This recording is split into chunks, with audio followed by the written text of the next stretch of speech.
want to.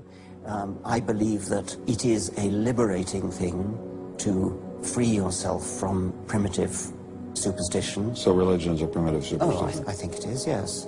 So you believe it's liberating to tell people that there is no God?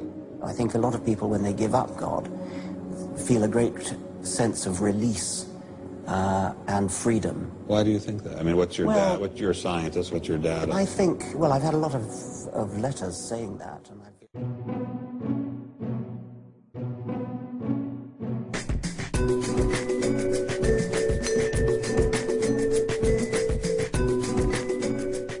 Yeah, just recently I heard about this. There's a campaign in Europe to raise money to put these placards on the side of buses, I think in London and Genoa, some other places.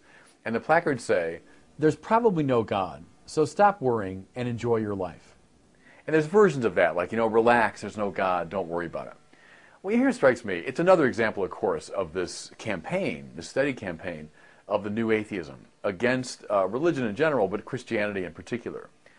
And I've spoken out against this many times, and what I notice is how kind of flip, popular, and deeply unintelligent this form of atheism is. And what I want to do first is contrast it with what I think is a much more serious version of atheism.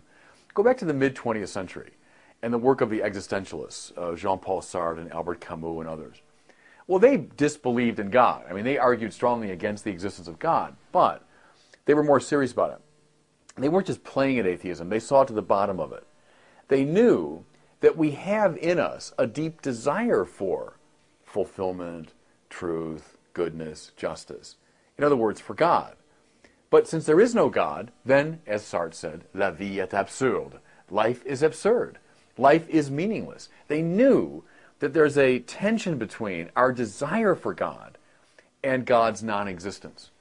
Now, the existentialist ethic was, in the face of this storm, in the face of this terrible darkness, you assert your own freedom. You assert your own will, and you say, nevertheless, I will go on. Okay.